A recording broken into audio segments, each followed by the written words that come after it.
Have different standards for a girl that you would kind of see more short term, and then a girl you see more long term. I mean, yeah, I mean, I try not to, but you know, things can happen for sure. Yeah. But no, I think I'm probably the same. I have the same standards across the board. Okay. So would you? So if you're just looking for something like, if you're on holiday, Yeah. right, and it's like, yeah, you're out, you're there with like, you know, a couple of your boys or whatever, you just like Yeah, have a I mean, good I've got time. mates that can Are you going to like, be like, oh, I wonder if she can be a good mother when you know you're just going to be there for the week? Yeah, I've got mates that can like look at, say, one feature and be like, oh, they got amazing, you know, X, and then they'll just be like, okay, and then they find them attractive. Yeah. But for me, you know, they have to kind of be the full package. Okay, man. Full standards across the board. So whether you want him for one day or for the rest of your life, you better be bringing it. You better bring that. Nah, I love that, man. I love that. What do you think is something you learned about?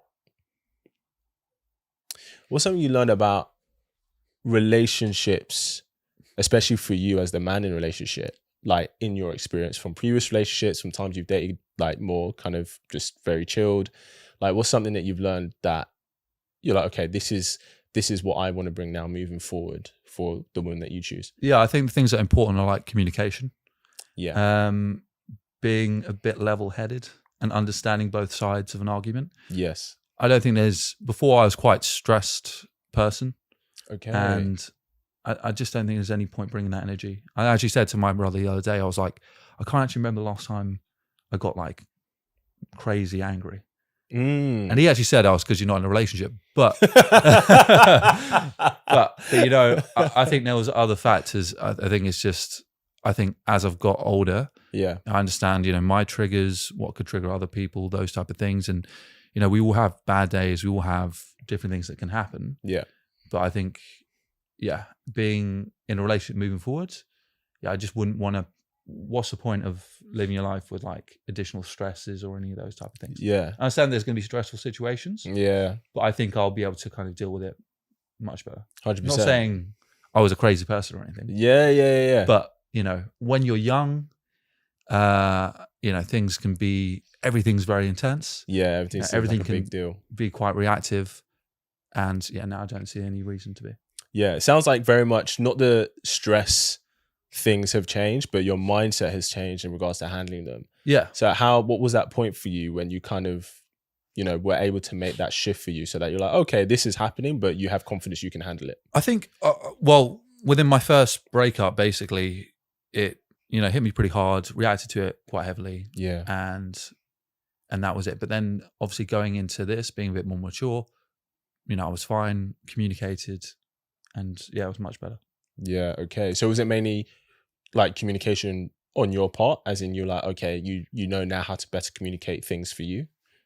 Yeah, I think just both ways, and understand what's going to work both ways. Yeah. I think even being in a long distance relationship kind of gives you that. Yeah, that is hard. How long were you guys long distance for? Quite a while, to be honest. Like a year almost. Like a year. Yeah. That's tough. How long, like, how often could you see each other? Was it like once a month, every few months? No, because I think the bigger issue with that is just because of it was during the pandemic, COVID and everything. Okay. So there was actual travel restrictions. Yes. So you can, you know, go back and forth. Do you ever, I was gonna say consider being open, but it's not necessarily, I guess, about being physical. Maybe it's obviously about seeing the person. I mean, would you have been open? Like during that period, and then when COVID finished, kind of close it again? No, I just don't think that's in my kind of character. Yeah.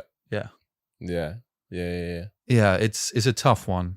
I do see the world changing, a lot more people being open to those type of things. But ultimately, I just think if you're going to do that, you probably shouldn't be together. Yeah, it's hard because so obviously my background being an actor and that industry, I see it way more often than the average person. Mm-hmm. Like people in like just open relationships, etc. Especially because, you know, half the people I know in this industry are either bisexual or they're gay. So there's a lot more openness to trying different ways of having a relationship dynamic. I think, sorry to jump in, but maybe if it starts that way and you're both fully on board from the beginning, but I don't Yeah. think it's the type of thing that you could change later into the relationship. I think I agree. I think that's because then yeah, because you didn't have the mindset before. So what's ultimately changed that much? It makes, if you're the person bringing it, like if you've been monogamous with one person and you're like, hey, I'm curious about us opening it. Yeah, it can instantly make them feel, oh, I'm no longer enough for you. Mm-hmm. Do you know what I mean?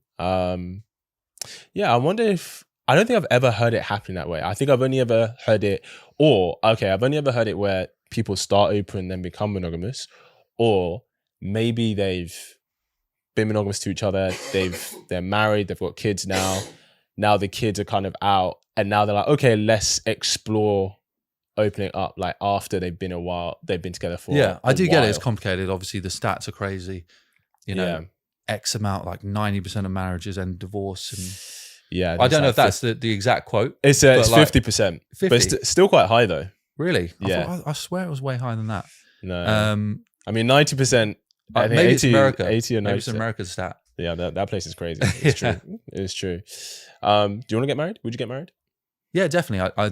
I do see that's kind of the end goal for me. Definitely. Okay. It just has to be the right person. Yeah. Of course. I've got something else here. It's funny because I told a few people that I'm like having a few guys on, so I've got some questions that people are throwing in. What's the top 3 things you look for in a woman that makes you want to kind of give your commitment and get into a relationship with her? I think it's things that I said before. So I have to be sort of super confident, not really insecure, and very sort of career driven. I feel like moving forward, I want it to be sort of like power couple or build, a strong sort of team relationship. Okay. 50-50? Yeah, it doesn't have to be 50-50. I just mean we just both have to be, working towards different goals, because I think you need them in your life. Yeah, I agree. What is you talk about insecurity, and everybody has their own insecurities. I think a lot of people I know a lot of women would maybe look at you and feel like insecurities could come to them because you're a very attractive guy, etc. Probably get a bunch of attention. But that's the issue. I don't want that. What don't you want? What don't you want? No, because I'm an attractive guy, I don't want the person that I'm with to be insecure, because then those insecurities are going to grow and then grow and grow. Yeah. And then it's going to be starting with like one little thing, and then it might grow to something else, and then it's going to affect the relationship long term. Has that been your experience before? No, because that's again, you just wouldn't entertain that. Okay. Have you ever been in a situation where if you were like less attractive, that insecurity just wouldn't be there? What do you mean? If I was less attractive? Yeah. Because obviously, like, I'm just saying from women. I don't know if I don't know if that's the main reason, because like they can be insecurities for the way the public perceives them or anything like that. So it doesn't just have to be based on me. Yes. Yeah. Very true. I mean, a lot of the time the insecurities, it starts from within, in ourselves. Do you know what I mean? And I get everyone has them. I probably have a couple, maybe. Yeah, maybe we all do. Of course, we all do. What's you don't have to share this, but what's something that maybe that you are insecure about, that people would just be like, why would he ever be insecure about that?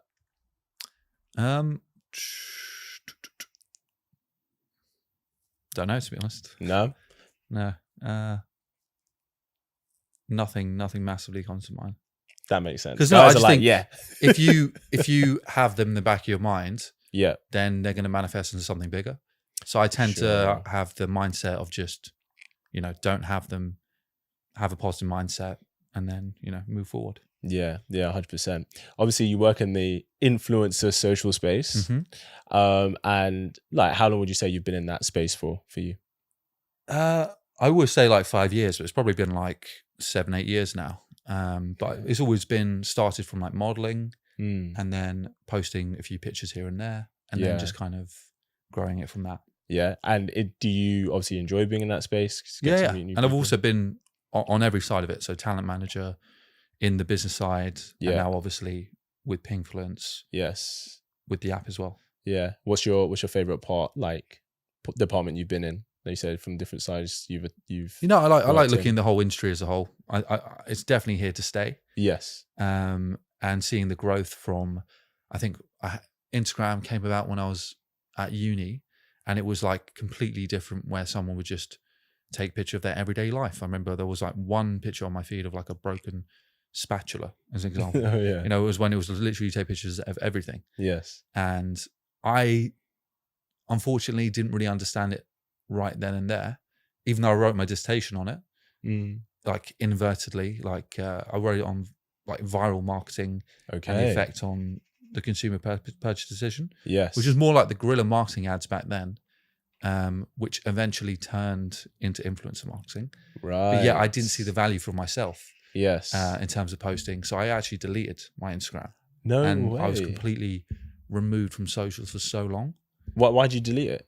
I don't know. I just hated, I'm very like a present person. Yes. I like being in the moment, all those type of things, and rather than being, on your phone. And back then, for some reason, I just didn't see the value. Yeah. So I rather, just stay away. I remember one point I lost my phone, and then I just didn't get a phone for like 2 months. Oh wow! Yeah.